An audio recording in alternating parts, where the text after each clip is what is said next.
ಹೀರೆಕಾಯಿ ಬಜ್ಜಿ ಮಾಡ್ತಾ ಇದ್ದೀನಿ. ಹೀರೆಕಾಯಿ ಬಜ್ಜಿ ವೆರಿ ಸಿಂಪಲ್ ಸಾರದು.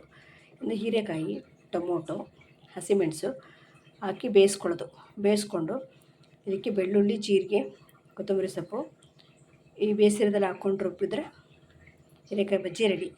ಬೇಕಾದರೆ ಒಗ್ಗರಣೆ ಮಾಡ್ಕೊಬೋದು. ಸಾಸಿವೆ ಕರಿಬೇವು ಹಾಕಿ ಈರುಳ್ಳಿ ಕಟ್ ಮಾಡಿಕೊಂಡು ಒಗ್ಗರಣೆ ಮಾಡ್ಕೊಬೋದು. ತುಂಬಾ ಸಿಂಪಲ್ಲಾಗಿದೆ.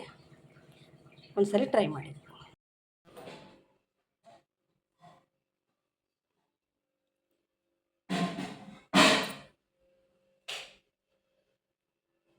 ಏನು ಡ್ಯಾನ್ಸ್ ಮಾಡ್ತಿದ್ದೆ? ಪಾತ್ರೆ ತೊಳಿ.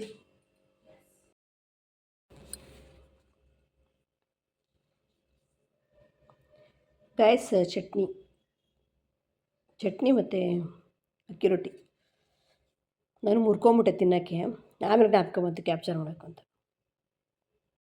ಓಕೆ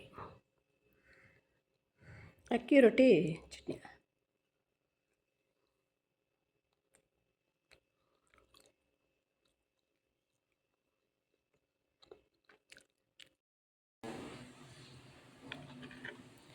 ಗೈಸ್, ಇದೇನು ಗೊತ್ತಾ? ಮೊಸರು ಸಾರು.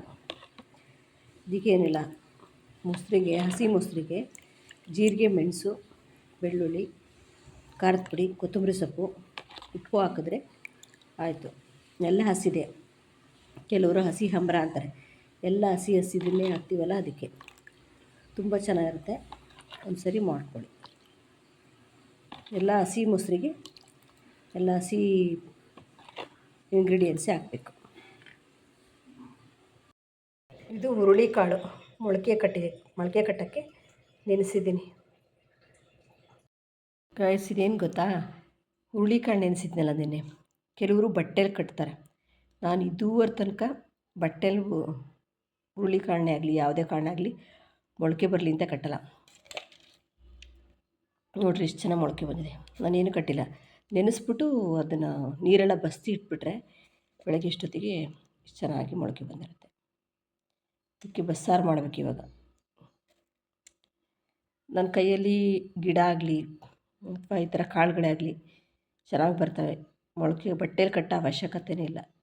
ನೀರು ಬಸ್ತಿ ಇಟ್ಟರೆ ಆಗೋಯ್ತು. ಮತ್ತು ಗಿಡವೂ ಅಷ್ಟೆ, ನಾನು ಹಾಕಿದ ಗಿಡ ತುಂಬ ಚೆನ್ನಾಗಿ ಬರ್ತವೆ.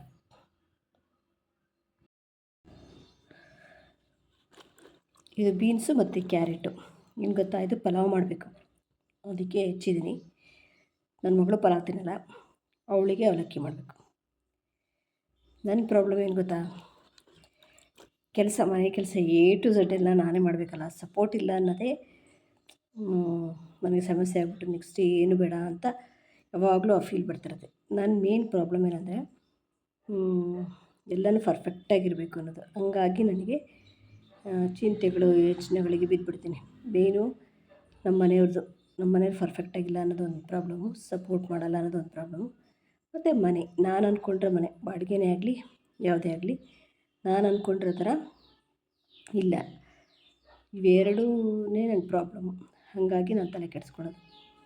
ಹೆಂಗಿದೆಯೋ ಅದನ್ನು ಅಕ್ಸೆಪ್ಟ್ ಮಾಡ್ಕೊಳ್ಳೋ ಮನಸ್ಥಿತಿ ನನಗಿಲ್ಲ. ಹಿಂಗೆ ಇರಬೇಕು ಅನ್ನೋದ್ರಿಂದ ತುಂಬಾ ನಾನು ತಲೆ ಕೆಡಿಸ್ಕೊಂಡ್ಬಿಡ್ತೀನಿ. ಆಮೇಲೆ ಏನಂದರೆ, ನಮ್ಮ ಮದುವೆಗಿಂತ ಮುಂಚೆ ನಮ್ಮ ಅಕ್ಕವ್ರದ್ದೆಲ್ಲ ಮದುವೆ ಆಗೋದ್ಮೇಲೆ ನಮ್ಮಮ್ಮ ಅಂಗಡಿಯಲ್ಲಿ ಕೂತ್ಕೊಳ್ಳೋದು. ಮುಂದೆ ಅಂಗಡಿ, ಹಿಂದೆ ಮನೆ, ಓಪನ್, ಫುಲ್ ಅಂಗಡಿ ಮನೆ ಎಲ್ಲ ಓಪನ್ನು. ನಾನು A to Z ಎಲ್ಲ ಕೆಲಸ ಮಾಡಿಬಿಟ್ಟು ನಮ್ಮಮ್ಮನಿಗೆ ಊಟಕ್ಕೆ ಬಾ ಅಂತ ಕರಿತಿದ್ದೆ. ಒಂದೊಂದು ಕೆಲಸ ಕೊಡ್ತಿರಲಿಲ್ಲ. ಇಡೀ ಮನೆಯೆಲ್ಲ ಆವಾಗಂತೂ ತುಂಬಾ ಕೆಲಸ ಮಾಡ್ತಿದ್ದೆ. ಕ್ಲೀನಿಂಗ್ ಅಂದರೆ ವಾರ ಮನೆ ಧೂಳು ಹೊಡಿತಿದ್ದೆ, ಕಿಟಕಿ ಬಾಗಿಲೆಲ್ಲ ಒರೆಸ್ತಿದ್ದೆ. ಅಷ್ಟು ಕ್ಲೀನು. ಒಂದು ಸರಿಗೆ ಅದನ್ನು ತೊಳೆದ್ರೆ ಸಮಾಧಾನ ಆಗ್ತಿರಲಿಲ್ಲ. 2-3 ಸರಿ ಚೆನ್ನಾಗಿ ತೊಳಿಬೇಕು. ತೊಳೆದು ಈ ಸರಿ ಇವಾಗ ನನಗೇನಾಗ್ಬಿಟ್ಟಿದೆ ಅಂದರೆ ಕೈಗಳು ಎಲ್ಲ ಪೇಯ್ನು, ನರಗಳೆಲ್ಲ ಪೇಯ್ನ್. ಈಗ ಕೈಗೆ ಸ್ವಲ್ಪ ಬಲ ಇಲ್ಲದೆ ಇರೋ ಥರ ಫೀಲ್ ಆಗುತ್ತೆ. ಅಷ್ಟು ಕ್ಲೀನಿಂಗ್ ಹುಚ್ಚಿತ್ತು ನನಗೆ. ಮದುವೆ ಆದಮೇಲೆ ಎಲ್ಲ ಚೇಂಜ್ ಆಗೋಗ್ಬಿಡ್ತು. ಹಾಗೆ ನಮ್ಮ ಅಮ್ಮನಿಗೆ ಒಂದು ಕೆಲಸ ಕೊಡ್ತಿರಲಿಲ್ಲ. ಎಲ್ಲ ಇಡೀ ಮನೆ ಕೆಲಸ ಮಾಡಿ ಊಟಕ್ಕೆ ಬರಮ್ಮ ಅಂತ ಕರಿತಿದ್ದೆ. ನಮ್ಮಮ್ಮ ಹಂಗೆ ಎಂದು ಒಂದು ಕೆಲಸ ಕೊಡಲ್ಲವ, ಎಲ್ಲ ನೀನೇ ಮಾಡ್ತೀಯ ಅಂತಿತ್ತು. ಮೊದಲಿಂದನೂ ಎಲ್ಲ ಕೆಲಸ ನಾನೇ ಓನಾಗಿ ಮಾಡ್ಕೊಂಬಂದು ಏನರ ಮೇಲೆ ಯಾರ ಮೇಲೂ ನಾನು ಡಿಪೆಂಡ್ ಆಗಿಲ್ಲ. ಎಲ್ಲವೂ ನಾನೇ ಮಾಡ್ಕೊತೀನಿ, ಎಲ್ಲವೂ ನಾನೇ ಮಾಡಬೇಕು, ವಿಧಿ ಇಲ್ಲ. ಅದೇ ನನಗೆ ಸಮಸ್ಯೆ. ಪಲಾವ್ ರೆಡಿ. ಲೈಟ್ ಮಸಾಲೆ ಹಾಕಿದ್ದೀನಿ. ಕೊತ್ತಂಬರಿ ಸೊಪ್ಪು ಸಹ ಹಾಕಿಲ್ಲ, ಪುದೀನನೂ ಹಾಕಿಲ್ಲ. ಏನೂ ಇರಲಿಲ್ಲ. నేను ಒಬ್ಬಳೇ ತಿನ್ನೋದಲ್ವಾ, ಹಾಗೆ ಮಾಡಿದೆ.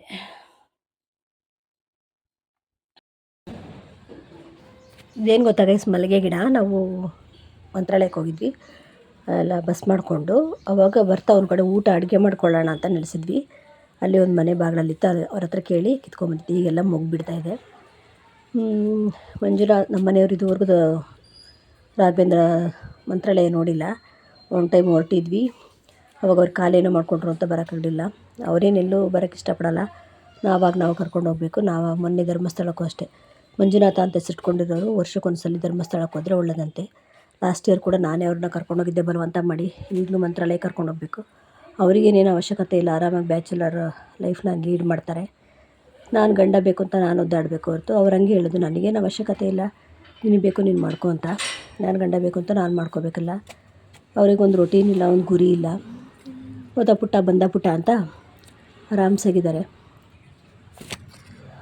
ನಾವು ಗಂಡ ಬೇಕಲ್ಲ ಅಂತ ನಾವು ಒದ್ದಾಡ್ತಾಯಿದ್ದೀವಿ. ಎಲ್ಲ ನಾನೇ ಯೋಚನೆ ಮಾಡಬೇಕು, ಕಾರ್ಯರೂಪಕ್ಕೆ ತರಬೇಕು, ಎಲ್ಲವೂ ನಾನೇ ಮಾಡಬೇಕು. ಇಲ್ಲೇ ಬಂದು ಏನಾದರೂ ಹೆಂಡತಿ ಮಕ್ಕಳು ಬೇಕು, ಹೆಂಡತಿ ಮಕ್ಕಳು ಜೊತೆಗಿರಬೇಕು, ನಾವು ಸಾಕಬೇಕು ಅನ್ನೋದಿದ್ದರೆ ಇಲ್ಲೇ ಏನು ಬೇಕಾದ್ರೂ ಕೆಲಸ ಮಾಡಿಕೊಂಡು ಜೊತೆಲಿದ್ದು ಜೀವನ ಮಾಡ್ಬೋದು. ಇಂಥವ್ರಿಗೆ ಏನು ಹೇಳೋದು.